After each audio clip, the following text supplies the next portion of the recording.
গণঅভ্যুত্থানে তার পরাজয়, এবং শুধু সাউথ এশিয়াতে না, গ্লোবালি ভারতের আপনার পররাষ্ট্রনীতির পরাজয় আপনারা দেখতে পাচ্ছেন। তারপরে সে সোজা হয়নি। ভারতের বিখ্যাত আপনার জঙ্গিবাদী নেতা রাম মাধব, যে আরএসএস এর গুরুত্বপূর্ণ নেতা, তার একটা বই আছে হিন্দুত্ববাদী প্যারাডাইম। তারা গোটা সাউথ এশিয়াকে হিন্দুত্ববাদী প্যারাডাইমের আলোকে নতুন করে গঠন করতে চায়। তাদের এটা শুধুমাত্র যে একটা রাজনৈতিক প্রকল্প তা না, এটা তাদের একটা সিভিলাইজেশনাল প্রজেক্ট, এটা তাদের একটা ইডিওলজিক্যাল প্রজেক্ট। সেইটা মোকাবেলা করার জন্য আপনাকে শুধু রাজনৈতিকভাবে এই জনগোষ্ঠীর একটা পপুলার সাভারেন্টি যেটা এখন আলোচনা করলাম, সেই জায়গায় শক্তিশালী হলেই হবে না।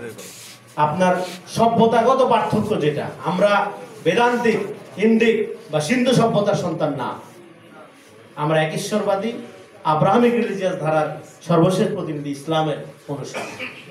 আমাদের সিভিলাইজেশনাল রুটে আলাদা, কিন্তু আপনাকে সবসময় বাঙালি জাতীয়তাবাদের বয়ানের নামে আপনাকে ভারতীয় মানে পেগান সংস্কৃতির অন্তর্ভুক্ত করে বিচার করা হয়েছে। এই জন্য কোনোদিনও আপনাকে ভারত মানুষের মর্যাদা দেয়নি, বাংলাদেশের নাগরিক হিসেবে দূরের কথা, মানুষের মর্যাদাই নেই। কারণ তারা মনে করেছে, তারা এখনো মনে করে মুসলমানদের কোনো সভ্যতা নেই, মুসলমানরা বর্বর মধ্যযুগীয়।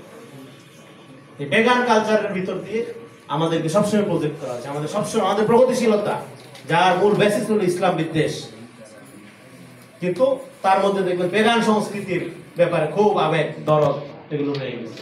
এটা আপনারা দেখবেন না, চারুকলা সংস্কৃতি চর্চার মধ্য দিয়ে দীর্ঘদিন আপনারা দেখেছেন যেখানে পেগান সংস্কৃতিকে কতটা প্রগতিশীল ব্যাপার মনে করা হয়।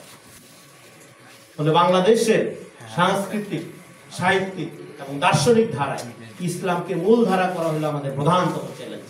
ফলে এই প্রজন্মের যারা আমরা জুলাই গণঅভ্যুত্থানের মধ্য দিয়ে নতুন প্যারাডাইম, নতুন পাটাতনের সূচনা করেছি বাংলাদেশে, আমরা যারা মনে করি আমাদের প্রথম কাজ হলো এই যে বাংলাদেশি পরিচয়টাকে একটা সভ্যতাগত পরিচয়ের জায়গায় আনা।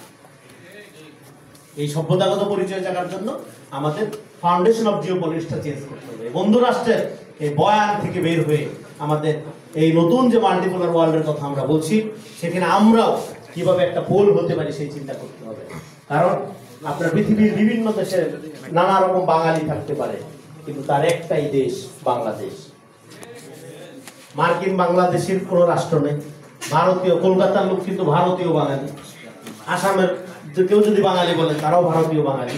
এটা একমাত্র বাংলাদেশ রাষ্ট্র করেছে বাঙালি মুসলমানরা। আপনি এমনি যে অ্যারিস্টটল বলছিল যে কমিউনিটি রাষ্ট্র করতে পারে, তারা এমনিতে অন্যান্য কমিউনিটি থেকে আগায়। আমাদের অন্য অনেক ফেলিওর আছে, কিন্তু গ্লোবাল বাঙালি কমিউনিটির রাষ্ট্র হলো একটাই। ঠিক যেরকম ধরেন ইরান বা আপনার ইসরায়েলের লোক পৃথিবীর যে দেশেই থাকে, তার জন্য ইরান বা ইসরায়েল একটা আবেগের জায়গা। এরকম একইভাবে বাঙালি হিসেবে আপনি পৃথিবীর যে দেশেই থাকেন, আপনার সভ্যতার আকর ভূমি হলো বাংলাদেশ।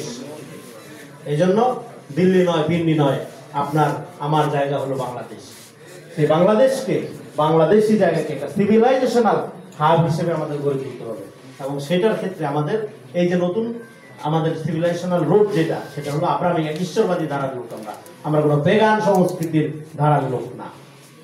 এই জন্য আমাদের এই নতুন সভ্যতাগত সংযোগের মধ্য দিয়ে বাংলাদেশি পরিচয়টাকে একটা গ্লোবাল সভ্যতাগত পরিচয়ের জায়গায় স্থাপন করা, এবং আমাদের এই জিওপলিটিক্যাল ফাউন্ডেশনটা যেটা ভারতমুখী জিওপলিটিক্যাল ফাউন্ডেশন, এটাকে পরিবর্তন করে একটা মর্যাদাপূর্ণ জায়গায় নেওয়ার মধ্য দিয়ে পৃথিবীর অন্যান্য দেশের সাথে একটা সম্মানের জায়গায় বাংলাদেশকে নিয়ে যাওয়ার সংগ্রাম, এটাই আমাদের নতুন প্রজন্মের, আগামী প্রজন্মের সংগ্রাম। এটা যদি আমরা সফল করতে পারি, তাহলে আপনার আত্মদানের প্রতি আমরা প্রকৃত অর্থেই সম্মান প্রদর্শন করতে পারবো। আপনাদের সবাইকে আমাকে আমন্ত্রণ জানাতে আবার ধন্যবাদ জানিয়ে শেষ করছি। আসসালামু আলাইকুম।